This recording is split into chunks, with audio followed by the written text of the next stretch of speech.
Olá,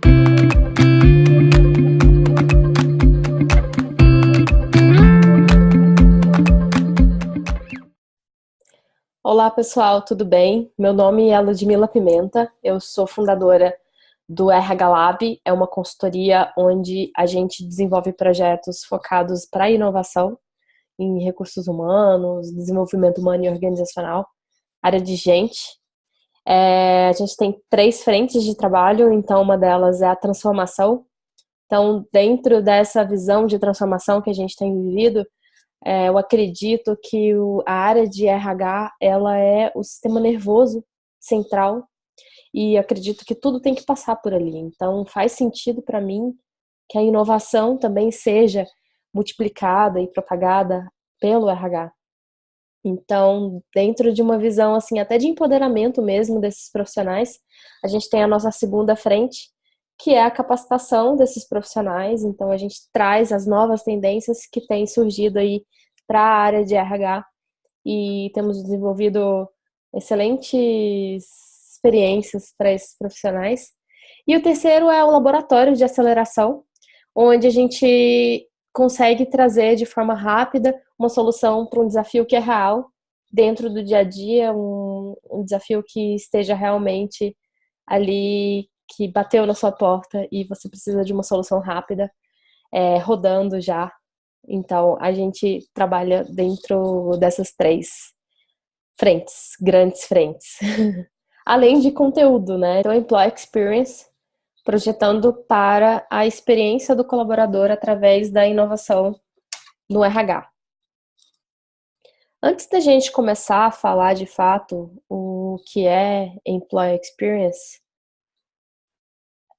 eu quero falar por que Employee Experience, por que eu estou trazendo esse tema, por que é importante que a gente fale sobre ele. Essa estratégia de ter um olhar sobre a experiência do colaborador, ela traz para nós, dentro da organização, alguns resultados rápidos. Uma delas é de conectar melhores talentos, porque a gente vai estar oferecendo para esses futuros profissionais, né, dentro da nossa organização, esses potenciais candidatos, um significado daquilo que ele quer viver todos os dias. Algo para se dedicar. Então, eu vou fomentar a marca da minha organização como empregado, né, como marca empregadora, e eu vou conectar com esses talentos, aquilo que fizer mais sentido para eles. Eu vou conseguir, através do Employee Experience, impulsionar também engajamento e alavancar um potencial e a performance dos colaboradores. Tudo isso oferece significado, que é a palavra da vez. Essa realmente é o principal ponto que eu quero trazer para vocês através da experiência do colaborador, de produzir significado. Nós estamos passando por grandes transformações.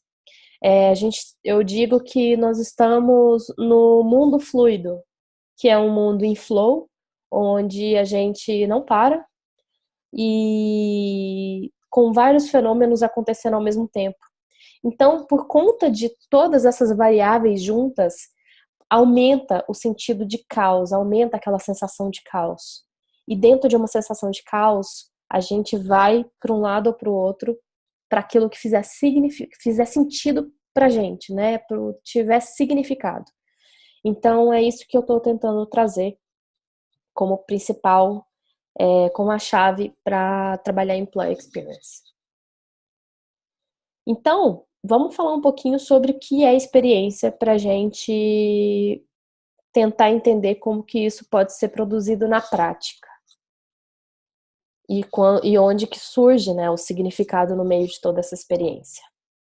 Então, a experiência, ela é um resultado de um evento que é sensorial, cognitivo, direto de uma fonte de estímulo. Então, ela é muito relacionada às sensações e às percepções, onde as sensações são respostas específicas a um estímulo que é sensorial e as percepções são conjuntos de mecanismos de codificação e de coordenação de diferentes sensações elementares que visam um significado, que é onde a gente quer chegar. Então, a gente pode até dizer, dentro desse slide, que o Employee Experience, ele trabalha as sensações para que você se lembre de alguma forma e que essa lembrança ou essa percepção, ela produza significado. Trago para vocês também a hierarquia de edonomia e ergonomia, que é o gráfico de Hancock, que é muito parecida. Ela foi, inclusive, ele se pautou na pirâmide de Maslow sobre as motivações e as necessidades, né? E o que esse gráfico traz para a gente, né? Que a ergonomia, basicamente, ela vai trabalhar naquilo que você precisa para fugir da dor. Então, a segurança, a funcionalidade e a usabilidade, ela vem para aquilo que não está bom para você. Então, quando você escolhe algo, por exemplo, alguma atividade para fazer, onde ela não é funcional para você, a tendência é que você busque algo que seja mais funcional. É como se você estivesse no carro e você precisa ir para um local, mas você sabe que tem um atalho. Obviamente, você vai pelo atalho, mesmo que exista ali talvez até uma regra de você seguir um caminho mais longo. Então, a ergonomia, basicamente, então, fugir da dor. Já a hedonomia é a busca pelo prazer, né? O sentido inverso, né? Que também compartilha da usabilidade da ergonomia, mas vem de uma experiência prazerosa e de uma individualização.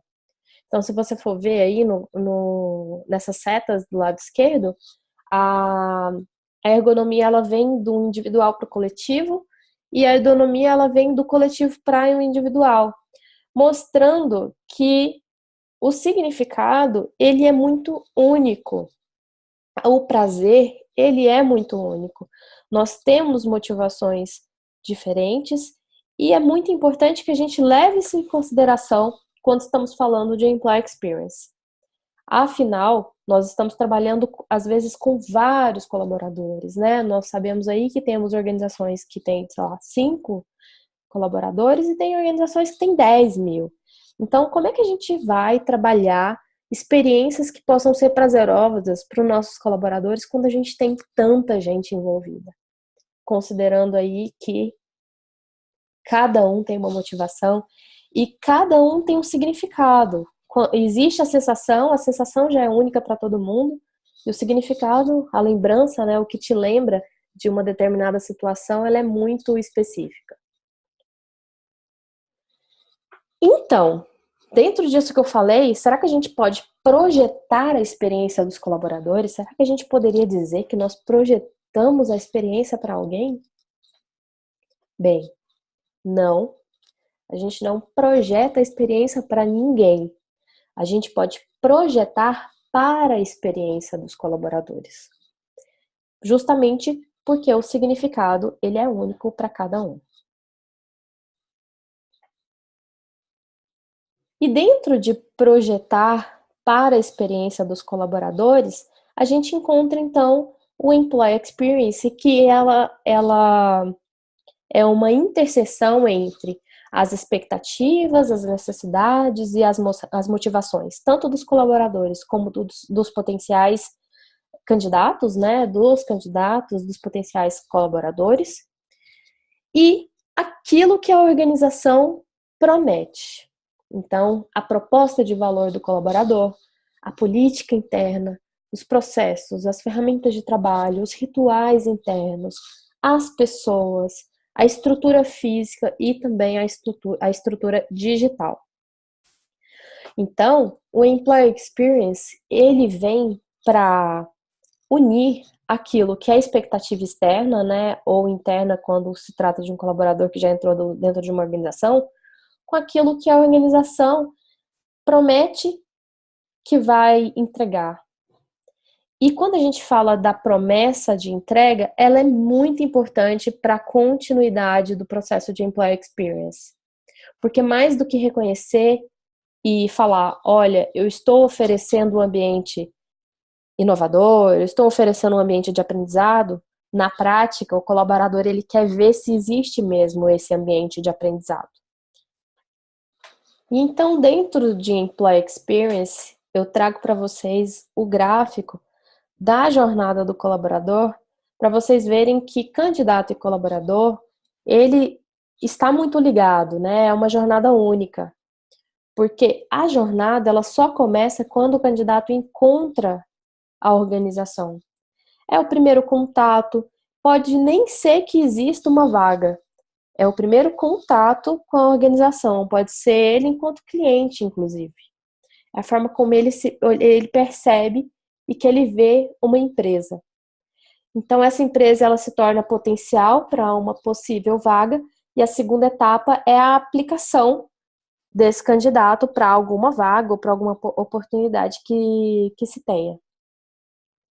A terceira etapa, que é a avaliação do candidato. Então, ele está testando, ele está observando com um olhar mais atento para aquela empresa onde ele vai passar o dia inteiro trabalhando nela, né? Então, ele está avaliando. E por último, dentro dessa jornada do candidato, né, existe o processo de decisão, que é onde ele decide se fica, se ele passou, obviamente, né, pelo processo seletivo e foi contemplado pela vaga, ele vai tomar a decisão se ele vai aceitar essa proposta, essa oportunidade, ou ele vai negar e partir para outra, no mesmo processo de jornada.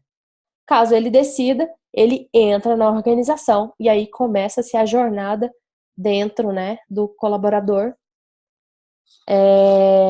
Dentro do processo de onboarding, que é essa etapa principal de entrada, vem o fluxo de aprendizagem. Então, ele se inspira, ele aprende a organização, ele aprende como que são as coisas lá dentro, como que funciona tudo, como que são as pessoas, como que funcionam as ferramentas de trabalho. É muita informação nesse primeiro momento.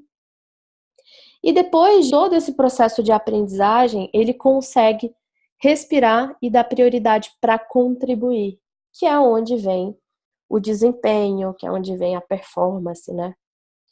Depois desse processo de contribuição, a tendência, né, é que ele cresça dentro da organização de alguma forma, seja com mudanças de função, mudança de cargo, onde vai fornecer para ele uma visão diferente, pontos de vista diferentes. E aí a gente fecha esse ciclo que pode começar novamente, né?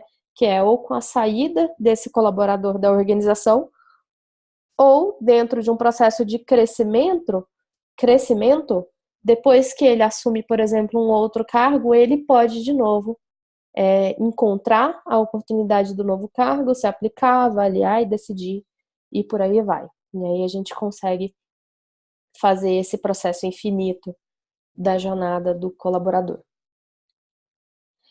Eu até trouxe para vocês como se dá a jornada de um jogador, para a gente fazer uma analogia. Esse daí é o gráfico de uma jornada de um jogador. Então, dentro de gamificação, um jogador ele passa por todas essas etapas.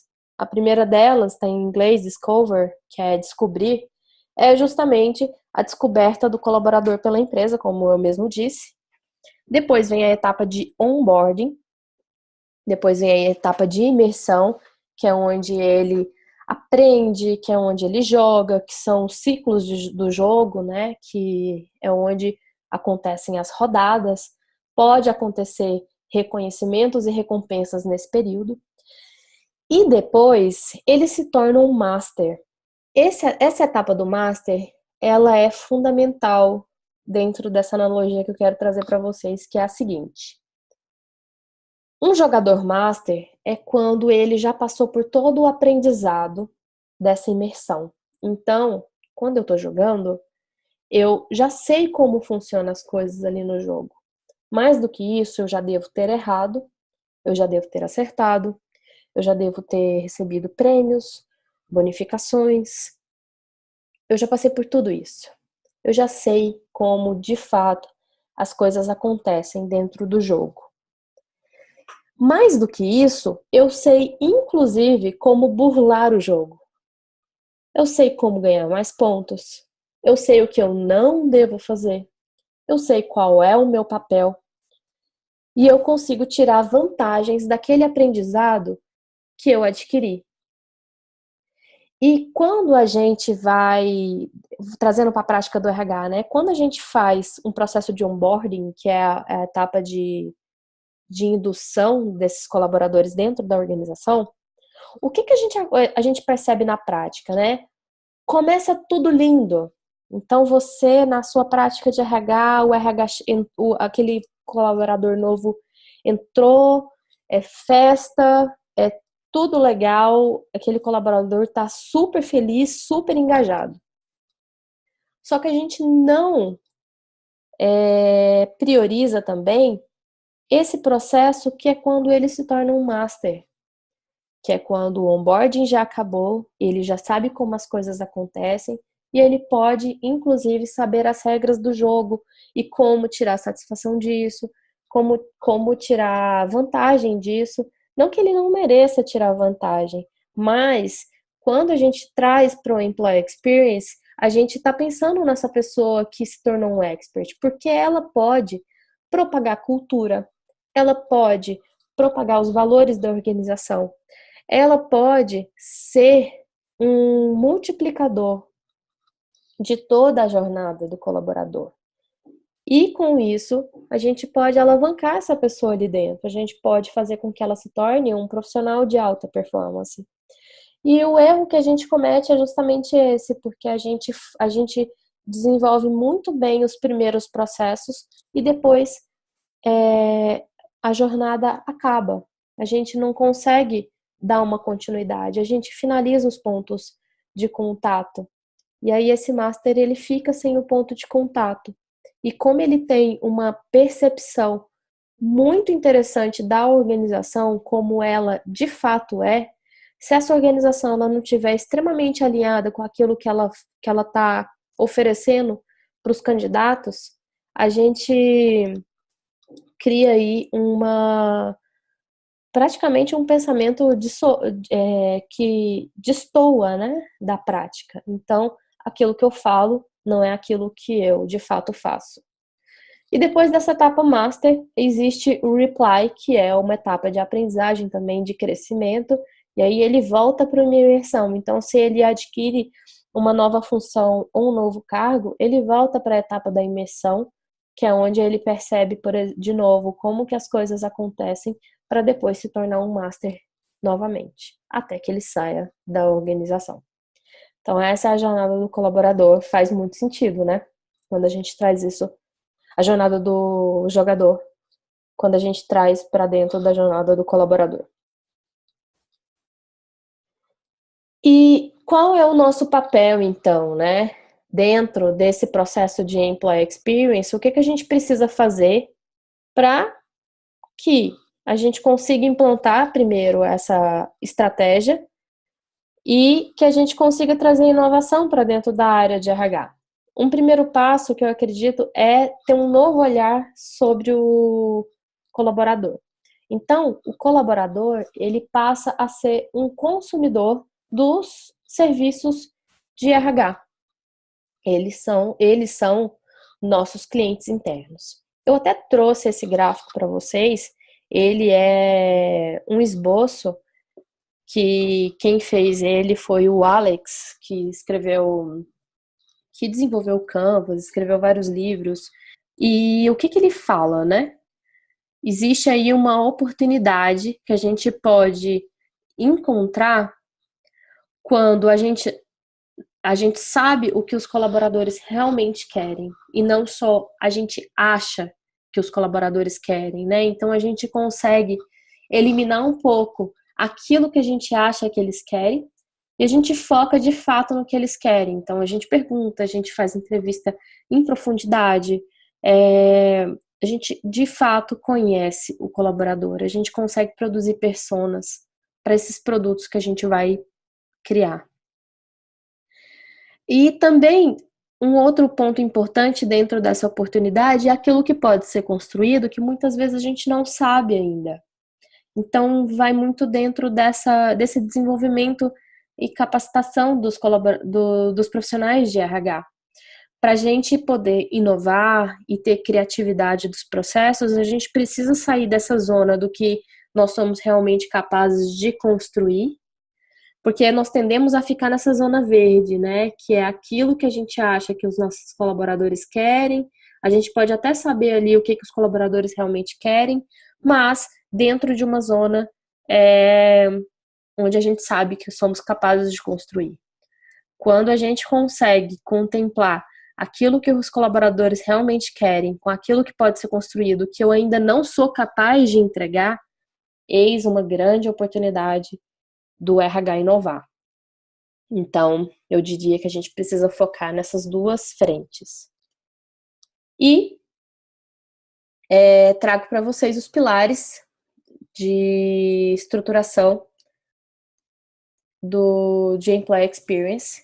Então, a primeira delas é a cultura, uma cultura fortalecida e desenvolver atividades focadas nisso, entender como as coisas funcionam, criar um EVP, produzir uma marca empregadora que seja leal àquilo que está acontecendo ali dentro. Então, de novo, a organização entregando aquilo que ela está prometendo. Esse é o primordial. Tentar sanar ali algumas questões que podem influenciar no employee experience.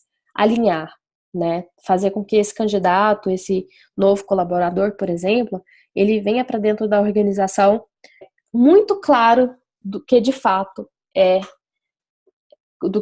são as coisas lá dentro. E para aquele colaborador que já está dentro da organização, é importante que a gente faça novamente esse trabalho de cultura, né? Inclusive, quando a gente está desenvolvendo projetos de Employee Experience com uma quantidade grande já de colaboradores. Os colaboradores, eles podem ser o nosso aliado nesse processo.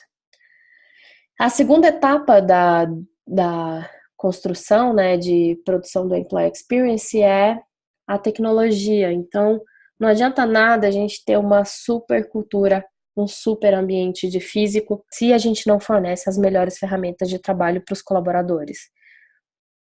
Então, de fato, a transformação digital, ela é o primordial para fomentar essa cultura que a gente está querendo, que a gente está prometendo, né? E por último, não menos importante, mas dentro dessas prioridades, ele vem em terceiro, é o ambiente físico. O que eu percebo muito dentro alguns clientes e potenciais clientes, inclusive, é que eles são muito focados no ambiente físico, porque é um ganho rápido, né? Então, quando a gente faz uma reforma, eles conseguem fazer com que todo mundo se engaje naquele processo, mas não necessariamente eles estão engajados. E se a gente não fomentar essa cultura que a gente está prometendo, e a gente não entregar essa cultura que a gente está prometendo, não vai ser o ambiente físico que vai fazer com que os colaboradores se mantenham engajados. Então, às vezes, gastar tanto dinheiro com uma reforma, com ambiente físico que seja bacanudo, legalzinho, não vai adiantar de nada. Então, a gente precisa realmente focar nas bases, que é a cultura, tecnologia, para depois a gente conseguir pensar de fato em como que a gente consegue expressar a cultura naquele ambiente físico. Faz muito sentido. E, juntando esses três pilares aí, a gente consegue minimamente produzir uma employee experience. É claro que aí não tem nada relacionado às políticas, reconhecimento e recompensa, como que essa pessoa vai crescer lá dentro, como que serão os pontos de contato sobre a diversidade da organização, que é fundamental para que a gente propague a criatividade. Tudo isso não está nesses pilares aí, né? Eu diria que estaria nos pilares da cultura. A gente pode introduzir tudo aí, mas eu acredito que ela é transversal, né? A gente pode trabalhar isso de outras formas.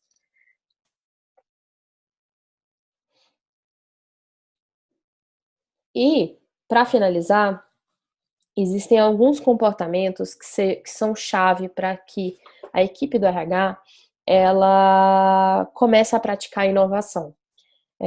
Quem falou sobre esses 6 comportamentos foi numa palestra da IDEO, que eu trago para vocês, onde ele fala que o primeiro comportamento importante para que provoque e promova a inovação é a proposta, né, o propósito. Então, esse olhar para o propósito, tanto de você como colaborador dentro de uma organização, como você multiplicando também propósito para outros colaboradores, ele é muito importante. Então, o que é o propósito? O que é o significado daquilo? É trazer significado para os serviços de RH, para que a gente consiga atingir as motivações dos colaboradores e que eles também percebam esse significado. Um segundo é olhar para fora. Eu falo muito isso para os meus colegas de RH, que às vezes a gente está tão focado na prática, no dia a dia, do operacional, que a gente não olha para fora. E muitas vezes, quando a gente está dentro de uma organização, parece que a gente está numa bolinha. E parece que está acontecendo a greve lá fora, está acontecendo uma guerra, e parece que você está lá, dentro dessa bolha. Só que não. A organização, ela é complexa e ela está dentro de um cenário que é político, que é social, que é econômico. Então, a gente precisa trazer isso para dentro do RH. A gente estava discutindo essa semana dentro de um grupo de RH sobre o papel do RH nas eleições de 2018 para presidente da República aqui no Brasil. E muitos falaram que a gente não pode trazer isso para dentro da organização porque as pessoas não são maduras o suficiente para trabalhar sobre isso. Eu concordo que a maturidade ela é muito vai muito de cada pessoa. Mas qual é o papel do RH nisso? Será que, visando tudo isso que eu estou falando para vocês, desses comportamentos que são primordiais, olhar para fora, não faz sentido você trazer de forma estruturada, como um ponto de contato dentro de inclusive uma experiência do colaborador? Faz sentido a gente discutir sobre isso dentro da organização. Não é porque a gente está ali dentro que a gente não pode falar de algo que está acontecendo fora e no nosso país e que pode impactar todo mundo, que pode impactar as organizações, que pode impactar nossos futuros trabalhos. Então, esse profissional de RH, ele tem que ter esse olhar muito atento, de trazer para fora, para dentro, e de dentro para fora também. É de ficar nesse ir e vir. O terceiro comportamento é o da experimentação. O que acontece? A gente trabalha dentro do RH de forma muito processual, né?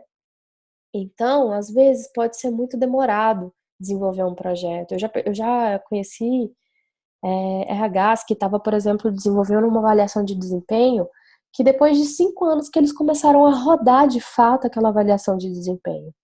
Então, será que a gente não consegue reduzir esse tempo? Será que a gente não consegue experimentar? Às vezes falta técnica e estratégia para que a experimentação aconteça. Então, de novo, dentro do mundo fluido, a experimentação ela vem para auxiliar de forma rápida uma entrega que seja também eficaz e rápida. Não precisa ser perfeita, mas a gente consegue, através da experimentação, testar o que está certo, o que está errado, refinar e continuar até que tudo isso seja aprimorado. Então, trazer a experimentação para dentro do RH é muito importante. E, junto com essa experimentação, se mostrar de forma experimental também. O RH ele tem uma responsabilidade de passar muita assertividade para os colaboradores. Mas quando a gente sai desse papel de controle, às vezes um papel até meio maternal ou paternal, a gente consegue mostrar para os nossos colaboradores que nós somos uma área mutável. E dentro dessa área mutável, nós estamos experimentando algo que possa ser melhor para todo mundo. Então, é um pouco de humildade também, de se posicionar dessa forma e de falar, olha, o processo ele não está pronto, a gente está testando ele, você está participando de um teste e a gente vai aprimorando. Assim, a gente entra no quarto comportamento, que é o da colaboração. Então, o colaborador, ele também faz parte da equipe de RH. Quando a gente fala da experimentação e quando a gente fala que nós estamos testando um processo, um projeto novo, a gente chama o colaborador para dar esse feedback, para aprender com ele e para que ele possa também ter um dedinho ali naquele projeto, porque assim a gente consegue promover colaboração. E aí, quando existe colaboração, quando existe muitos braços trabalhando dentro daquele projeto, a gente não precisa vender esse projeto, porque ele já vai estar comprado, porque ele foi produzido por todos. O quinto comportamento é o do empoderamento. Então, o RH tendo nas mãos as melhores técnicas e estratégias e se capacitando para isso, ele precisa se empoderar de trazer resultado para a organização e de perceber qual é o seu papel dentro da organização. Muitos RHs estão tão machucados que às vezes eles não percebem que ele é esse sistema nervoso dentro da organização. Então é uma coisa que eu falo muito nos nossos treinamentos e nos projetos, é que ele precisa empoderar do conhecimento da organização, entender do negócio. Ele precisa saber vender a empresa, precisa saber vender a estratégia da empresa e ele precisa ser mutável lá dentro. Então, tendo essas informações com ele, ele se empodera de todo esse processo de inovação. E por último, é refinar como eu falei da experimentação, junto disso, né, do feedback, da melhoria dos processos, vem a parte de refinagem mesmo. Tanto de você enquanto colaborador, você enquanto profissional de RH e dos projetos que você está desenvolvendo dentro da organização. Eu acredito que depois de tudo isso, né, a gente consiga aí trabalhar as bases para que a gente consiga promover o employee experience dentro de uma organização, que não é algo simples, né? A gente está mexendo em várias frentes de trabalho, então é necessário muita colaboração de todos. Mas, de fato, eu acredito muito nessa base de começar pelo RH e dele a gente conseguir multiplicar a inovação para as outras áreas da organização e alavancar os colaboradores dentro de uma entrega que seja que a gente usa o jargão de alta performance, né? Bem, espero que vocês tenham gostado dessa palestra. Meus contatos ficam aí para caso vocês queiram conversar, bater um papo. Nós estamos no Instagram, o Novo RH, no Facebook também RH Lab. Temos alguns vídeos também no YouTube, então você pode procurar lá pelo site também. E fica aí meus contatos, caso você queira bater um papo, tomar um café, vai ser uma satisfação poder conhecê-los, poder expandir além dessa tela de computador e do digital, a gente ir para a realidade e realmente conhecer pessoas, que eu acho que é o sentido do RH Lab, que é o de relacionamentos humanos, além de RH, recursos humanos. É isso, obrigada e até a próxima.